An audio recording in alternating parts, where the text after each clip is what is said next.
Yes, my name is Tom Sawyer. I don't want to be no doctor or no lawyer. Fishing by the river, that's the only place to be. I want to be free sitting under a tree, that's me.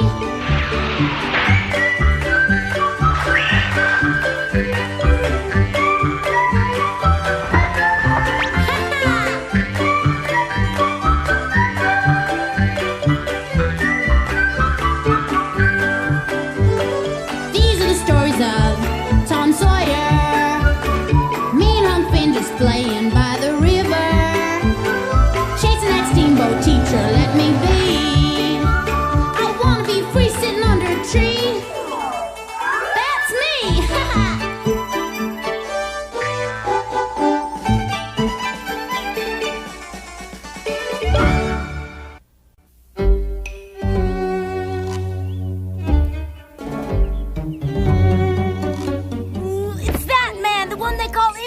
He's the one that killed Dr. Robinson. Hold it, Joe! Grab him! Yeah, come on! Down! Get him! Joe!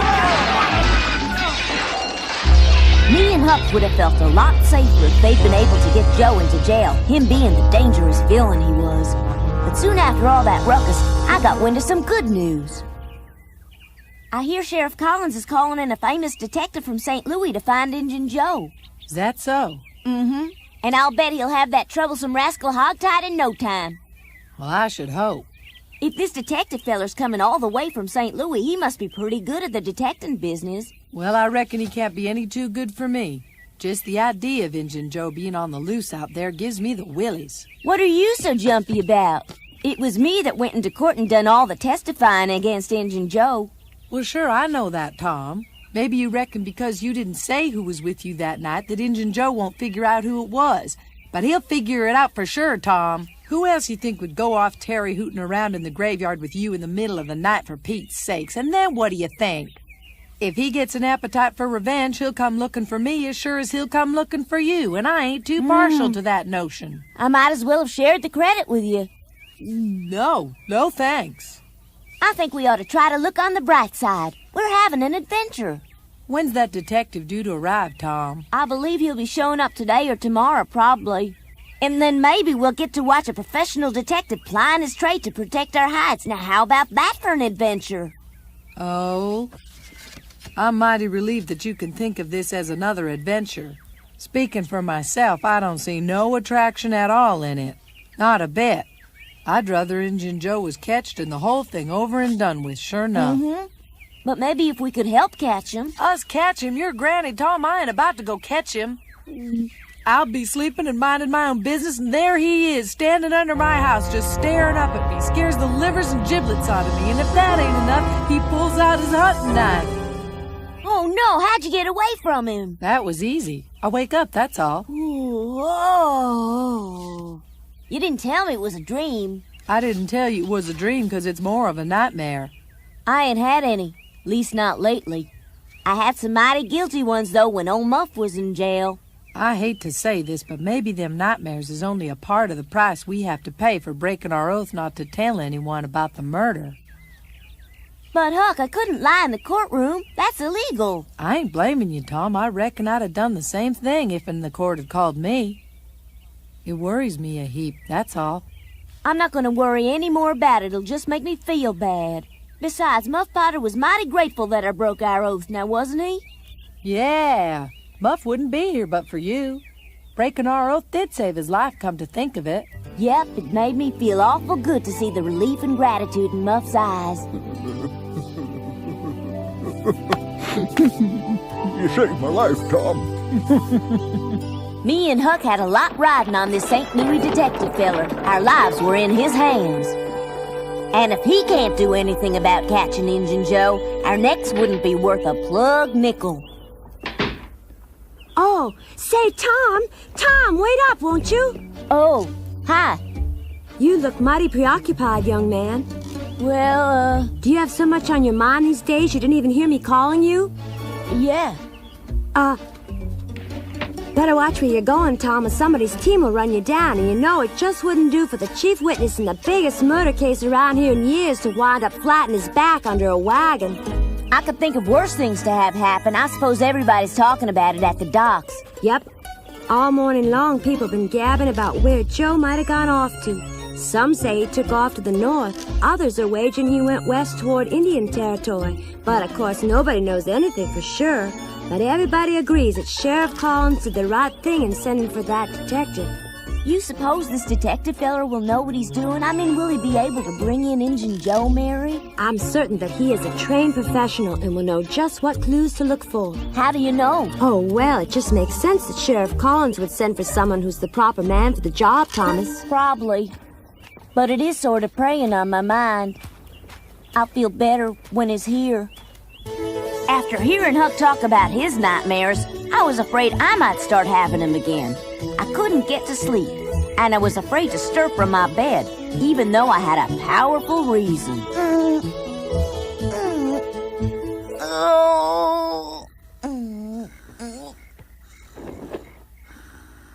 Wake up! Wake up! That's it. Wake up. You feel like you'd like to go outside, Sid? Go outside? Are you kidding? I want to sleep. There could be a full moon. Aw, let's. I've seen the moon, and if you've seen it once, you've seen it. How about if I show you the place where I buried a dead bat last summer? No, thanks. Come on, I'll even let you dig the thing up. I'm really not interested in dead bats.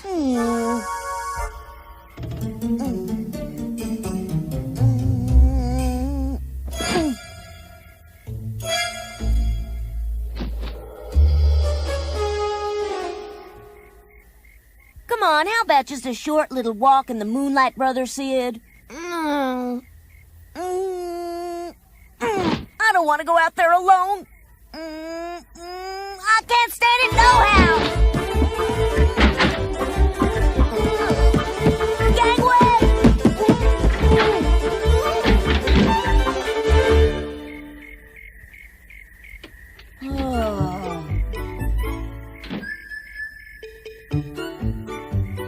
That was close. I always knew I was brave.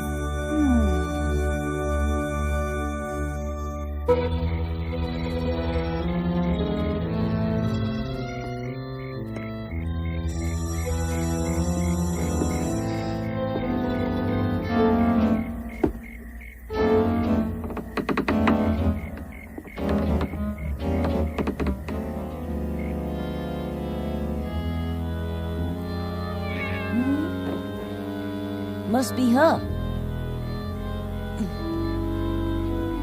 Wonder what he wants.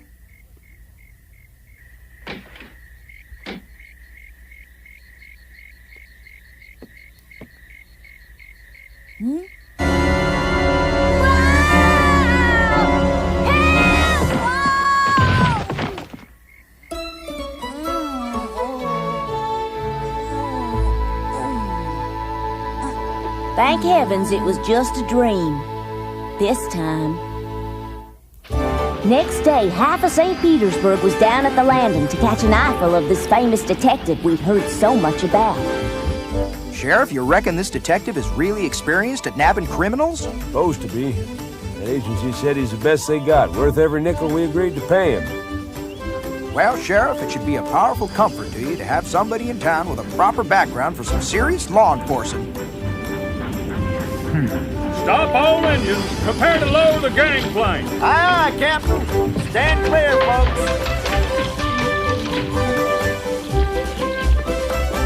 Anybody gonna know what this fella looks like, Tom?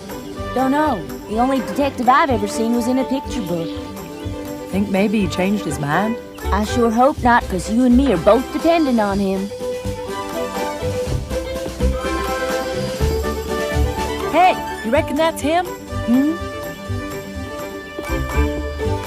Could be. Let's find out. Okay. Hey, Sheriff, is that him? Hello? Huh? Oh. Hello, Ethel. Say, did you get the estate settled, Jim? Mom said maybe we could come visit you in St. Louis. Well, why don't we cross that bridge when we get to it, young man? Maybe he decided he didn't want the job after all. He can't do that to these people. We struck a deal. Yoo-hoo. I'm afraid nautical travel and I don't get along very well, but I appear to have survived the journey in one piece, no thanks to that scoundrel of a steward. I gave him twice the usual tip, but the fellow still forgot to wake me when we finally arrived at our destination. Knobhead. Name's Collins here in St. Petersburg. I'm the sheriff. Yeah. Oh, my goodness, so you are. I'm the detective, Pinkerton by name. Mm-hmm. Well, it's very nice to meet you, Sheriff. With your permission, I'd like to get right to work on the investigation so we can bring the culprit to justice. Fine, let's start in my office. Splendid. Won't that be jolly and wonderful police work as well? What a nice town. Well, Mr. Pinkerton, it's usually pretty quiet, just the way folks here like it. Yes, it's uncommonly peaceful here. A condition doubtless reflecting... With Mr. Pinkerton on the job, I reckon Injun Joe can sleep easy. Yeah, I'm afraid there's no hope he'll ever catch him. If we're dependent on him to protect us from Injun Joe, we're in deep trouble. You still going to rest easy knowing he's protecting us, Tom? Doggone it, here I was hoping our worries were gonna be over. But that so-called detective is a washout. Oh.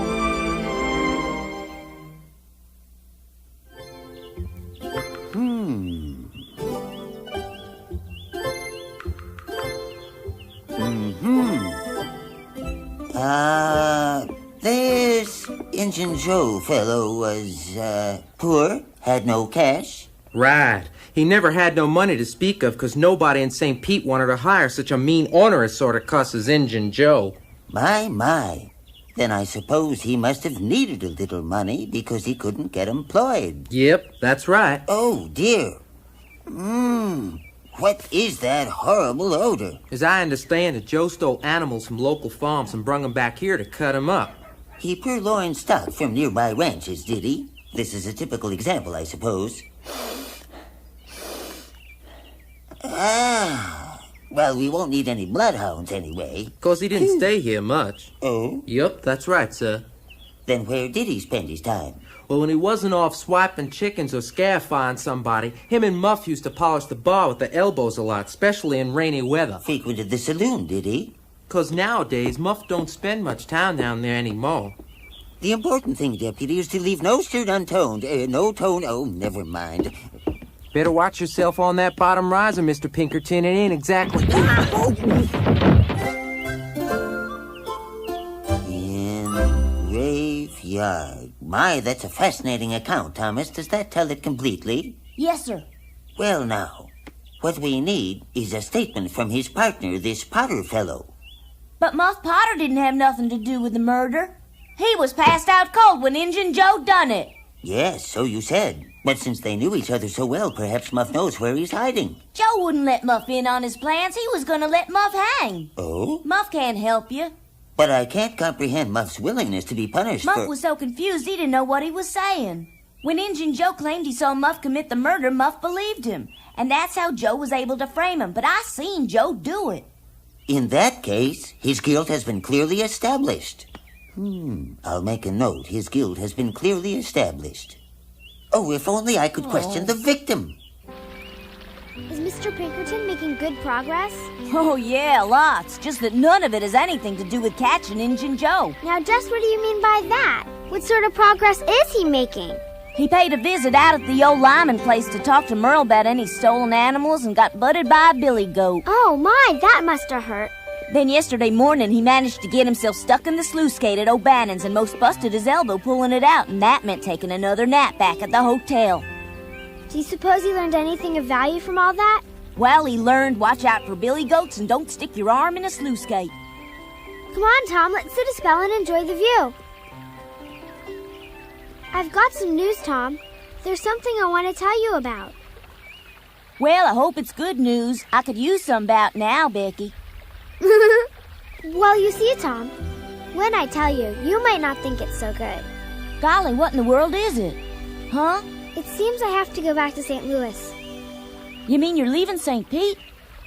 Yep. Why? I'm going to stay at my grandmother's for a little while. I reckon you'll have a nice time at your granny's and make lots of new friends, Becky. Oh, now. If that's all the upset you can get at my leaving, Tom Sawyer. What I really meant was, I panicked at the thought of your leaving, and it made me so sad my heart was going boom! How's that? Much better. I will miss you, Becky, and think about you all the time, and I'll be wishing I could see you. You will soon. I'm just going there for a short visit. Oh, well then, it won't be such a long time before we see each other again after all. A leisurely trip downriver to see family sounds mighty good to me. Wouldn't it be nice if we could make the trip together? Yep, that sure would be a treat, all right. Oh, yes, that would be delightful, Tom. I can imagine it now.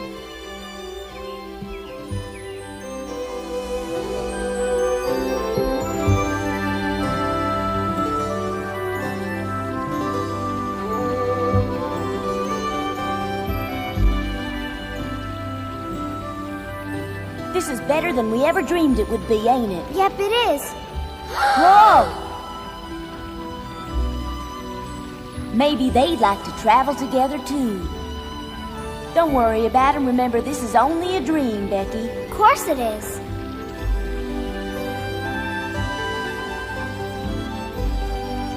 Make a wish on the evening star, Tom. I already got my wish. Really? I could sail the world with you beside me, Becky Thatcher. I'd like that too, Tom Sawyer.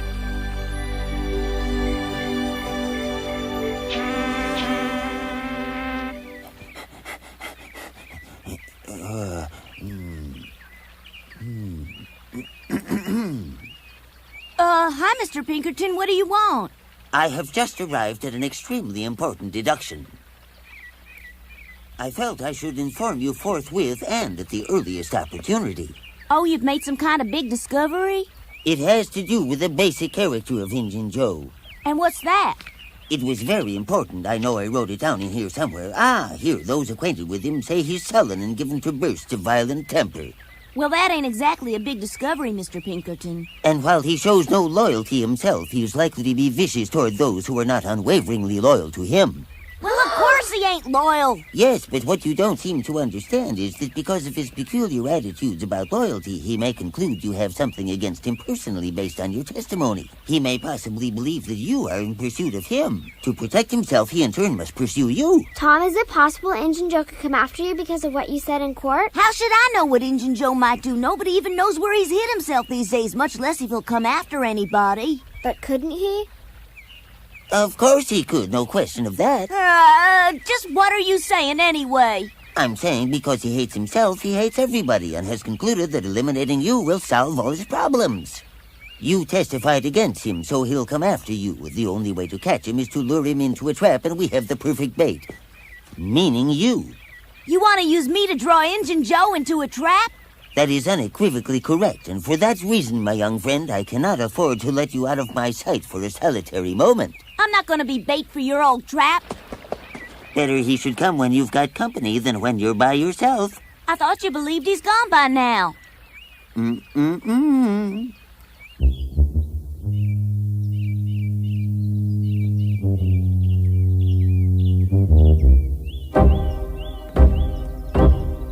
He's staying pretty close behind us, Tom. I hate to say it, but he's got a good idea. You mean you don't mind his following you? Injun Joe is a dangerous man, and if I can draw him out, everybody'll be a lot safer. I have to do whatever I can to help capture him. You're willing to go along with Mr. Pinkerton's plan? Yep. But that could be terribly dangerous for you, Tom. I may not know much, Tom, but I believe you're the bravest, noblest boy I ever met in my whole life, and I'm proud to be your friend. And that's the honest-to-goodness truth. Wait a minute. What? Oh, I also want you to know how very fond I am of you. You know, Tom, I have to go away to St. Louis the day after tomorrow. I'll miss you a lot, and I'll be thinking about you every day. But for now, so long! I'll miss you. Have a good trip, Becky! All be back as soon as I can. Bye! Bye! Don't forget me!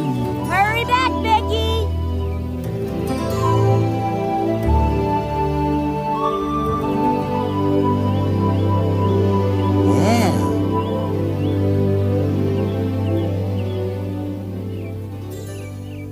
I declare I'll never understand how my dear sister makes it through the day in one piece. I don't know what she needs those papers for, but we better get 'em to her. And it appears the sooner she gets them, the better, Mama. There could be real trouble if she doesn't get them in time. We should send them by hand with somebody we really trust. I don't have time to go all the way down there, Mary, nor do you. Tom would go in a shot. Send Tom off by himself on a long trip like that? Why, just imagine all the mischief that boy'd get into. Mama, it's time you gave Tom some growing-up responsibility. He's growing up fast, and it's an easy trip, a few days by steamboat and then 2 more hours by wagon. You could be right at that. He won't get into any worse trouble down there than he will hanging around here pestering me all the time. Oh, Mama, he'll be so pleased, and I'm sure everything will be just fine. I think I hear him coming in the side. We should tell him as soon as he gets in. Oh, Tom? Ain't it a wonderful evening, Aunt Polly?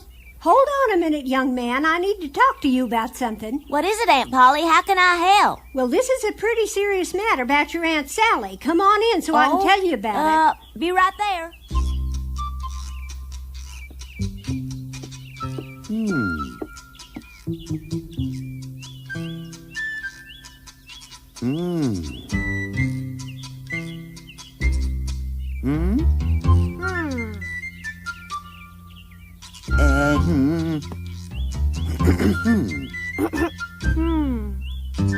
Gotta tell Becky. Hurry back, Tom. Hey, where you going, Tom? Come back here. Oh boy, wait till Becky hears about this. Hey, Becky!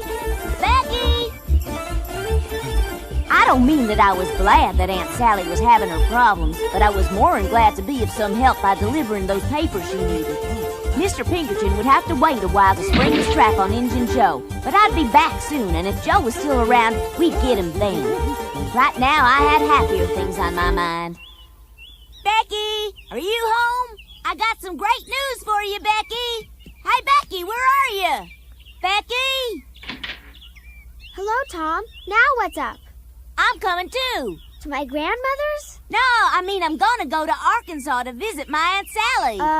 You mean? That means you and me can ride the steamboat together all the way down to St. Louis. Won't that be just grand? Oh, Tom, that's wonderful news. How exciting! Yeah, that's what I thought. I just couldn't wait another minute to tell you. Ow! Let go, Caesar. I think Caesar may be warming up to me. Oh, Caesar! Caesar, you mustn't bite Tom. That's okay. I reckon he's just being friendly. Bye! Good doggy, good Caesar. See you soon, Becky. Nice puppy, nice doggy, Caesar. Bye, Becky. There's a good doggy, Caesar. Yow! Ouch! Come on, Caesar. Ease up, will you, Caesar? Just 2 more days and Becky and me would be sailing down the river to St. Louis together. This was one dream I look forward to having come true.